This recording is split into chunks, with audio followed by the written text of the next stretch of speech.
Come and explore the new TERRA, where color lives.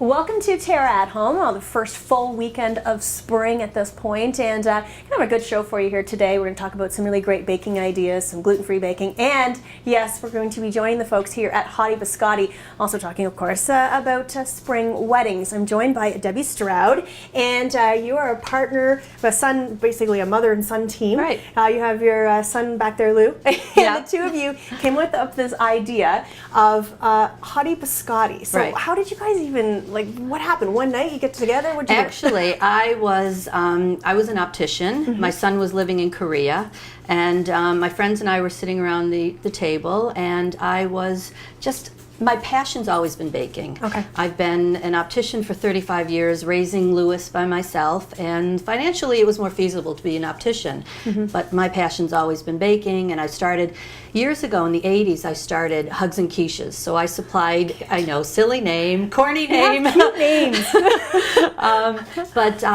I supplied quiche to restaurants, and so it's always been in my blood. There. Yeah, it's always you been hear there. so much about that with people that they have that career that they have to do financially for a while, yeah. right? And then all of a sudden, at one point in their lives, they make the switch. That's it. Yeah. To do what they're really passionate about. Yeah. My friends were sitting around the table, and we were eating this biscotti, and my friend came up with the name Hotti Biscotti. And so I thought, you know what, because I was part-time doing some baking for restaurants still, and still working full-time as an optician, I just decided to start going around to some restaurants with this idea. And then in 2009, I got laid off of my optical job, and I thought, okay, there you go. I think this is meant Here's to the be. message, yes. So my son was in Korea, and he wrote an article.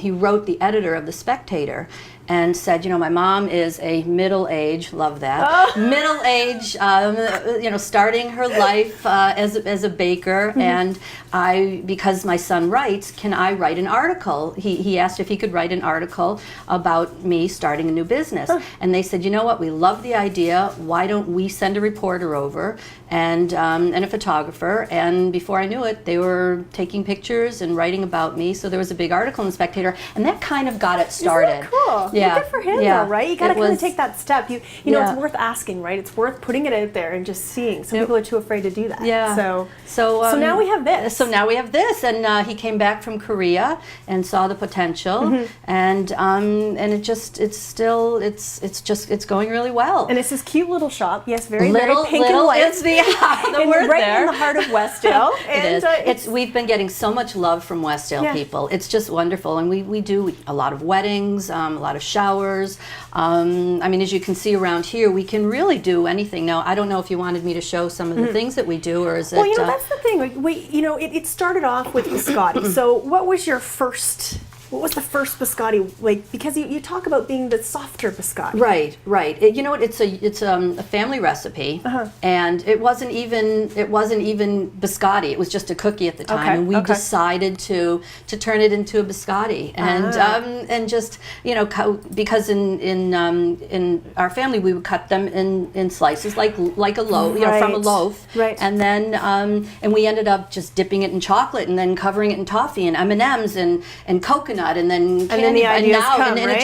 and then it just started, like the ball started rolling and rolling, and then we just started incorporating other things. And well, let's talk about the wedding side of things. So if someone, or for showers, obviously showers, weddings. We're going from baby showers and baptisms, wedding showers to showers. So people are looking for something different, something fun that people, well, not only is it pretty, but it actually tastes good, right? Yeah. So what would you say is your most popular? The most popular are biscotti dipped. Those are pretty. Yeah. This is really nice. And what we can do is we can color coordinate any of the toppings on here for different weddings. We've got different M&M colors that we can do. We've got about 21 different M&M colors that we can top on the biscotti. And then we dip it in white chocolate or dark chocolate, and then we splash it with white or dark chocolate. So you can sit down with someone and really get specific about exactly the colors that we they're can gonna do have. ribbon colors, whatever their color theme is. That's nice, and that's what people really want these days. They want to make it very personalized, right? Well, this is it. A lot of people get, you know, the little photo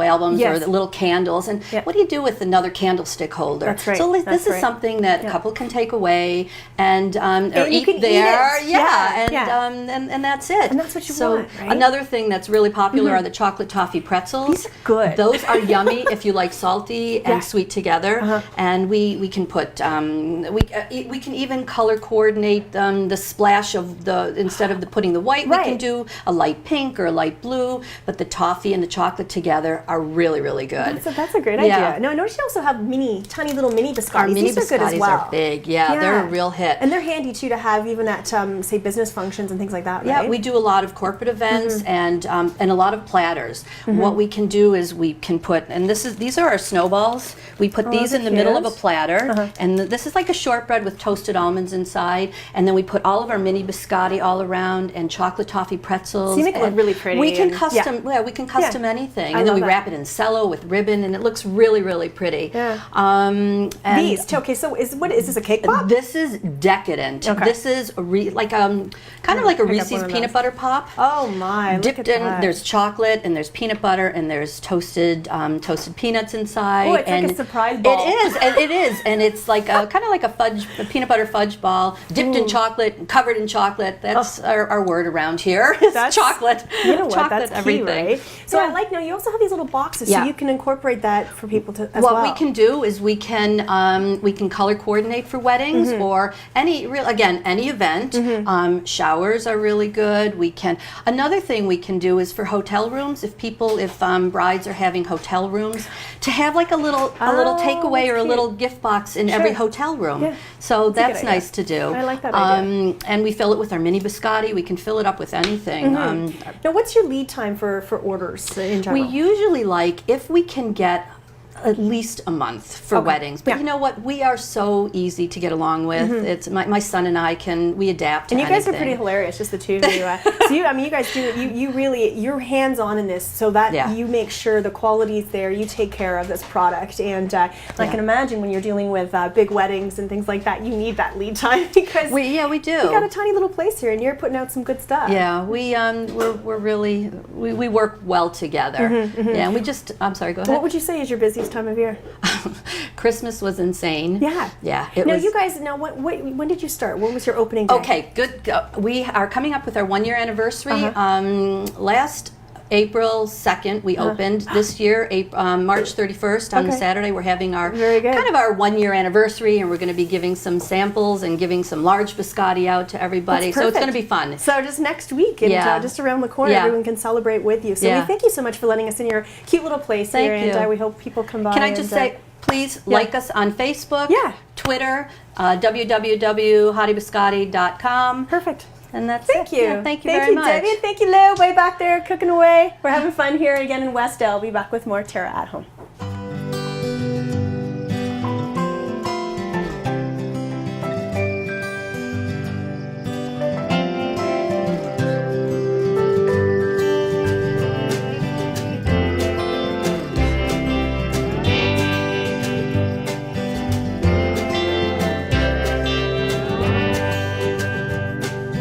Come and explore the new Terra, where color lives.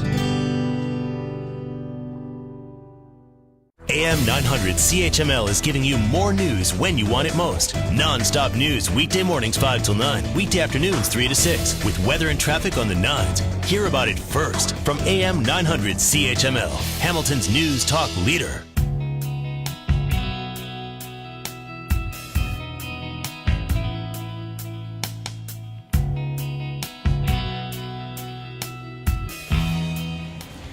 Welcome back to Terra at Home. Now we're moving on to, well, we can continue to eat sweets even if you are gluten-free. We're here with Rhonda Barr, the owner of You'd Never Know. And I remember when you were in your tiny little place, and I used to try to tell everybody where you were in downtown Dundas. You're still in Dundas, but you're in this beautiful place, bright windows and great location because your business is booming. Very true. Very true. Yeah. We've got windows. Yeah, you have windows, you have light. This is wonderful. Yeah. And the great part about this is it is a completely gluten-free bakery. 100% gluten-free. Yeah, no gluten in this building. But as the name says, you never know. It tastes And that's normal. the great part, because a lot of people nowadays are eating gluten-free that don't even need to. Exactly. Right? A ton. You know what? A big percentage of the population are going that way. The problem is today's wheat has 90% more gluten than back in the day. Geneticists have been modifying that product for over 50 years, and it's considered right now it's a dwarf wheat. So what happens is that it grows a lot faster, so the farmers get to have more crops. And Of course, right? That's the way everything seems to be going, right? but Everything's morphed. It is, and it's actually called a dwarf wheat, is what it's called. So yeah, it's pretty toxic, and we're seeing a lot of it. We're seeing a lot of people by choice doing it, but also by allergy. You could be wheat intolerant, you could be gluten intolerant, many different things, but it's just seeming to be a better way to eat. And more people are becoming diagnosed with either celiac disease, or as you say, or just an intolerance in general. Correct. So it just gives you that bloated, uncomfortable feeling. Those are kind of the first signs, right? People start to you know what? all kinds of things. Yeah, right? it's not necessarily the first sign. There's so many guises that it comes out that you might be intolerant that it's really quite hard to actually diagnose in North America, which is kind of interesting. What they say is it takes up to about 10 years in North America for diagnosis. And what I'm finding is people now are taking charge of their lives themselves, and they're saying, I want a health team. So what they're doing is they're taking their medical side, the doctors, they're also going naturopath. And they're going both sides, and they're saying, what's best for me? Now, the naturopath doctors tend to be telling their patients, no matter what their ailment might be, is get off gluten. Get off gluten now. So I mean, they're my friends. It's great. That's one of the first things you do here is when the people are trying to sort of diagnose maybe some of their issues, or again, as you say, even before they have issues, let's just strip you down. That's one of the first things they do is take you off that. Yeah. And then you can kind of sort of see where you can incorporate any of that into your diet, if not any at all, right? So that's where it comes here. I mean, people can come in here and literally kind of have an entire meal. It's not just about the desserts. No, you it's have not. pastas, you have sausage rolls, so you can have full meals, pies. You want mainstream. What happens, especially when people are diagnosed, and for myself, I feel even today, a lot of women are the homebody cook. So even if they're working full time, they come home, they have to cook. So say they have celiac, say it's the husband, the child, whomever it might be. Now they're cooking 2 ways. And that really sucks. I mean, nobody wants to do that. Right. So if you could teach them how to cook one way only, for the whole family, they're not going to know. And what we have in our bakery, same thing. You can have a dinner party, buy all this stuff. People aren't going to know it's gluten-free. See, and that makes it so much easier for people, because before, people used to really kind of freak out when they heard, okay, here, have this, cookie, or have this piece of bread. Oh, I know. It's gluten-free. They're like, I don't think so, right? And really, I mean, it used to taste pretty bad. Gluten-free products. Some of them were... Yeah, there's still a lot of product out there that's not so great. And I think probably what the problem is back in the day when this first started coming around, such a small percentage of society was being diagnosed, and they had to sustain themselves. So some people looked at it and said, you know what, we'll make food for this. Sure. Doesn't matter, but it was all frozen, nothing fresh. That's right. That's what I've always seen. Yeah, when you go to the frozen. natural stores, that's what you would see. It was frozen because it doesn't last for very long, right? No, 4 days for our bread. Yeah. So what you're looking at is more people like myself are popping up, and we're giving you alternatives. So you can walk into my bakery, and I mean, if I didn't have gluten written anywhere or gluten-free written anywhere here, you're not going to know. And that's the honestly, thing. Well, you wouldn't, and people it would catch people, but that's fine, right? Yeah, I mean, because exactly. you can eat it, and it doesn't. You have pizza. We do. I love that. It's great pizza, thin crust. Yeah, that's right, Yeah. and it looks good, and so that's the thing. So people again are taking care of their health, as you say. Maybe taking the step forward, and you can just approach it by having all of this, and also share with your family and friends, and no one will know the difference. Except keep in mind one thing, because people will come in sometimes that choose this diet for they think health reasons, they want to lose weight. Yes. And it's hilarious because you know what? A piece of cake's a piece of cake. A cupcake's a cupcake. It's true. It doesn't matter. So you have to watch that. Again, we're just removing those glutens. All we're right? doing is removing the gluten. Yeah. Okay, so one big thing magical about it is the flours that you guys have created, and that's where your secret is. That you've created a great dough or a great pastry that isn't heavy and isn't binding, and it has like a kind of a nice sort of lightness to it, which is a lot of times some of the gluten products are very heavy. Yeah, so you're very getting true. away from some of that because of this blend that you've created, right? So you also have different types of flours that you make available for people as well. I do. We have an all-purpose blend, which cup for cup you can actually use. Which one is that one? Here? Yeah. Cup for cup you can actually use a regular old recipe, and you're not going to know it's gluten-free. You can make muffins, cookies, any type of thing like that, which is pretty awesome. Wow. I always say, like, if you're going to take this on, what you're going to do is you're going to put 1 teaspoon of vinegar into your liquid measure. Gives it a little bit more of a bump again. And it's just you've lost texture when you do gluten-free baking. You totally lost texture. How do I bring it back? And that was so that you have the secrets. I mean, you were saying that. I mean, this is taking you years to kind of figure out the magic sort of system, right? Yeah, quite a while. It's not that easy. So it's not. But you know what? Don't be afraid. You can try. I would say never, if you're going to try to blend your own flours, don't buy a lot. Buy little amounts, because you will have a lot of waste for sure. For sure. But if you don't want to do it, come buy ours. We've perfected this one, and it's fantastic. We get huge feedback. Our cake and pastry is more for the cake, the pastry, of course. Sure. This year with that blend here, at Christmas time, I did the shortbread cookies. Killer recipe, which I'm giving out anyway, and I use brown sugar in it. But this recipe here was a Scottish shortbread, the thicker kind. Melts in your mouth to die for. Yeah, really good. Shortbread. I'll come by next Christmas. What would you say is some of your top sellers when it comes to the someone who has to get gluten free, and they're coming in and they're just loving this because they're like, wow, thank you so much for making this happen. Yeah, well, our pasta is a big thing for sure. Our pasta is huge. I bet. We actually sell the pasta already made if you want to buy lasagna straight up, or for the home cooks that want to make their own, we crank our noodles here ourselves. And this is actually all starch. This one took me 4 months to figure out. This was a hard one to do. I kept doing it's like chemistry. It is, because you boil the water and it would blow up in the water. I was like, oh crap, so start over again, right? But no, this is really experimenting in the kitchen. This is a big seller. Our pastry shells, you can buy our shells and make your own pastry if you want, your own pies, or buy our pies finished. Easy. Granola is fantastic. We use quinoa on that, and that's another thing. With celiacs, you got to be super careful. When you stop eating wheat, you don't realize how much protein and how much fiber you've lost. So you got to bring it back in your diet, and you got to be really smart on the grains that you're going to choose to replace it with. Okay. Quinoa is an ancient grain. It's from the Andes. It's fantastic. It's got complete protein, 100% complete protein. Yes, it's a good one for you. All on its own. High in fiber, high in protein and fiber both. Yeah. Very good. Well, good, and good information too. So you can help people out when they come in the store and guide them along. We have a sideline on it. We do nutrition on the side. Yeah. Very good. Well, thank you so much again, Rhonda. We appreciate it. And again, right down here, right down downtown Dundas, awesome and location, perfect locations. You can come by, and you'd never know. It tastes good, so all of us can eat it. We'll be back with more Terra at Home after this.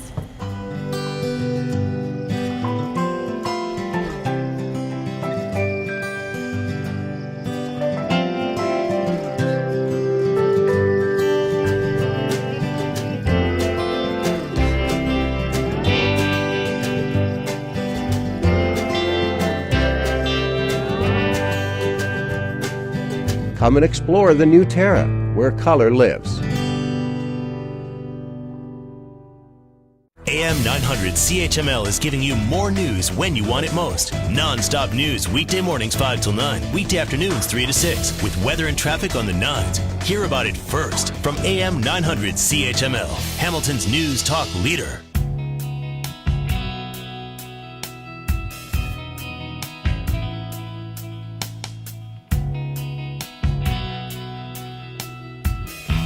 Back to Terra at Home, and we're now in the Terra kitchen. We're here with Chef Rachel, and we've been talking about kind of the baking theme throughout the course of the day. Just left, of course, gluten-free baking. Now we're just back to chocolate decadence. Yes. And I think it's because I like chocolate, right? Yes, of course. My favorite. All right, so what are we making today? Today we're making a chocolate pot de creme. Okay. Okay.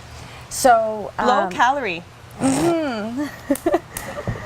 That's okay. Anything involving chocolate, just go for it, right? we're just gonna get this started because this needs a little bit of time to melt. So we have some whipping cream here. So in a pot, the whipping cream, some milk. So this is about a cup of whipping cream. Okay. A cup and a half of milk, and our chocolate. So mix that all together, set it on a medium low heat, whisk it constantly, and basically we just want all these chocolate pieces to melt. Now it's really easy to burn milk and burn chocolate, isn't it? So you have to be really careful, right? Yes. And it just tastes bad. If I could pass that over to you. Now what kind of chocolate are you using? This is just a semi-sweet chocolate, semi-sweet baking chocolate. Any chocolate that's semi-sweet will do. Yeah, it just gives it a little bit, you don't want to go too mild on the chocolate, but you know, it just gives it more depth to the flavor, right? Right. Yeah, if you were to use a like a milk chocolate, I find that it might be too sweet for this type of dessert. I so get that. semi-sweet or maybe even unsweetened, because we are going to put a little bit of sugar in. Okay. Right, and you don't want this mixture to boil. Okay. So we want to just be whisking it constantly, I should say, or stirring it constantly over a You have to be so patient, low right? heat. Because you have a tendency to want to turn the heat up on something like this just to get it done. Right, right. Not a good idea. Especially in this kind of a situation. But anyways, we've got that going now, so we can just leave that for a minute. Okay. And we'll get back to it. So pot de creme is basically a pot of cream or a pot of custard. Okay. So essentially we're making a chocolate custard here. Very few ingredients, simple to do. Once that's done, we'll mix it in with this mixture, but we have 6 egg yolks here. Okay. Okay. So it's the separation of the egg yolks. Yeah. Keep the whites aside, make an omelet or something Yeah, out of that sure. if you can, and then you can get use out of that. Okay. So we'll whisk the yolks with about a 1/4 cup of sugar. And again, this is one of those dishes that you can make ahead as well, right? You could make these pot de cremes and have them ready to go. Of so if course. you were having people over, it's like an instant dessert. You just kind of maybe fancy it up before you serve it, and Yeah. that's what's great about it. Yeah, you're right. This is actually a dessert that you have to make ahead of Yeah. time. Because after we cook it, we want to put it in the fridge and let it And cool. let it chill. Oh, that makes Yeah. it so much easier. Because So- they're always trying to say, when you're entertaining people, you don't want to be spending the whole time in the kitchen. It really is hard not to. So this takes at least that step away. Right. Yeah, and then you can Or finish you it hire off. someone like you to come in and do the entire dinner for them. Sure. And I like that idea. That's a Then way you don't better have idea. to worry about it at Then all. you can just go and party with your friends. Okay, so make sure that's all mixed together. When we Okay. pour the hot mixture in too, it'll dissolve the sugar a bit more. We can add a little bit of vanilla extract there as well. There we go. So basically, now just the waiting game. We want to melt this all. Once you can see that the chocolate has melted, So you're trying to really get that so that is completely all blended 100% before you add the eggs, right? Right. Or so you were adding it to the eggs or the eggs to it? we're going to add this to the egg mixture. Okay. We are going to slowly incorporate it. Yeah, because that's the one thing I've know sometimes people have mentioned that when you're adding something to eggs, you have to make sure that you don't cook the egg, right? Right. So how are you going to achieve that by adding something that's hot? Right, so we call it tempering. Okay. Okay, and basically the only way to avoid cooking the eggs is just to add a little bit at a time. Okay. So a touch in here, whisk Stir. it up really well. A touch. Once you've added maybe a 1/4 or half of this, you're tempering it in. So you're bringing this up to Right. the warm temperature. No risk of cooking that anymore. And then at that point, You're you can okay just to go. pour. Okay. You can just pour the rest in there. Now, once it's in that bowl too, we can strain the whole mixture through a fine strainer. Oh, So we can strain it again, and I like to put it in just a little jug like that, which makes it easy to pour into our ramekins after. That's smart. Okay. So yes, when we strain it, then any chocolate that maybe didn't melt right or any lumps that we may have at that time, Well, that's good. get caught in That's- there. That's what makes it so nice and smooth and creamy afterwards. Okay, I didn't know that you did that stage. That's good. right, so we're getting there. Okay. We can probably start mixing this in a moment. Okay. Oh, gosh, Well, that's okay. make a mess. Happens in everyone's kitchen. You should see my Especially kitchen when I'm mine. baking. It's disastrous. Even the cat's covered in flour. I'm telling you, it happens. But then I clean up afterwards, and everyone likes what they're eating, so it's all good. Yeah, exactly. Well, I tend to make a little bit of a mess too, but I like to clean as I go, so Yeah. it's okay. Yeah, it's better to do it that way, I think. Okay, so I think this is pretty much melted. Now we just Okay. have a chocolatey mixture here. Perfect. I'm using my spatula so I can see, but anything that doesn't get melted will be strained through. Okay. So put that to the side, and then I'll explain the hot water bath after as well. Okay. So, like I said, just a little bit at a time. Whisk it up.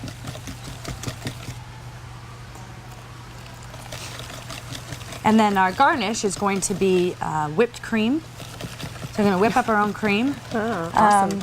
And some chocolate shaving. So I'll show you how to shave some chocolate off Okay. when we're going to garnish it for a Okay. nice presentation. So now that most of this is added in, it's still liquid. We don't have any scrambled eggs here. We're good. That would just not be good. Then we can add the rest of it in there. Okay. So Oh we've yeah, got so a I can little- see what you mean, how there's still be like those little bits of impurities that you can just, again, do what you need to do to Right. So get it out of there.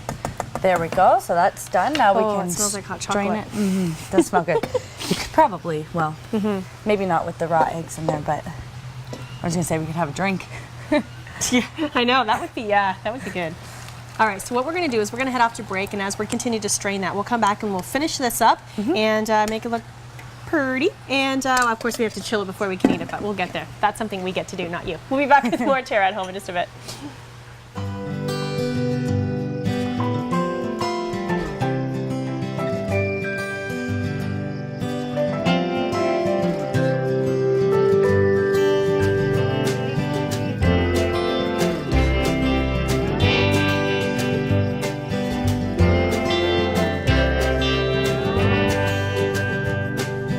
Come and explore the new Terra, where color lives. AM 900 CHML is giving you more news when you want it most. Non-stop news weekday mornings 5 till 9, weekday afternoons 3 to 6, with weather and traffic on the 9s. Hear about it first from AM 900 CHML, Hamilton's news talk leader.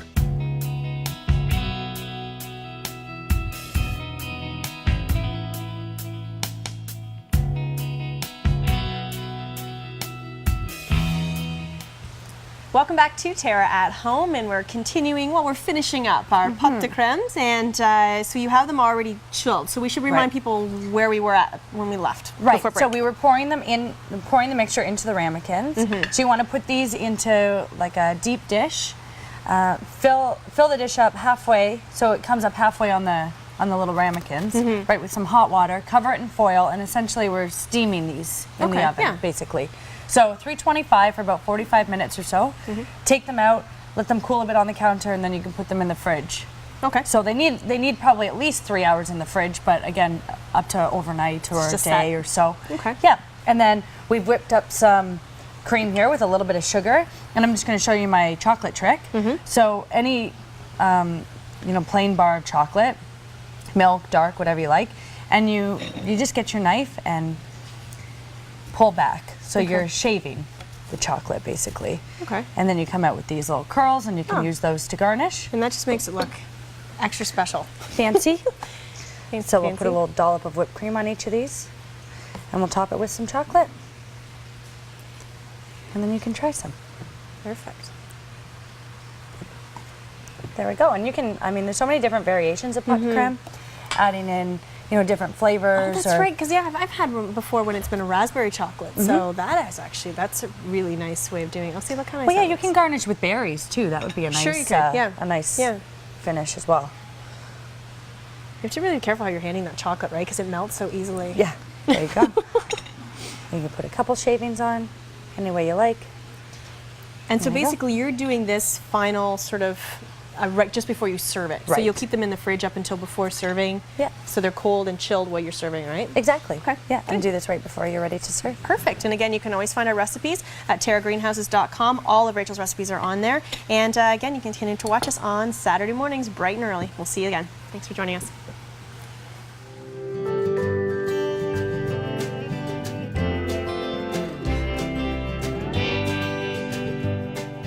Come join our colorful team at Terra, where color lives.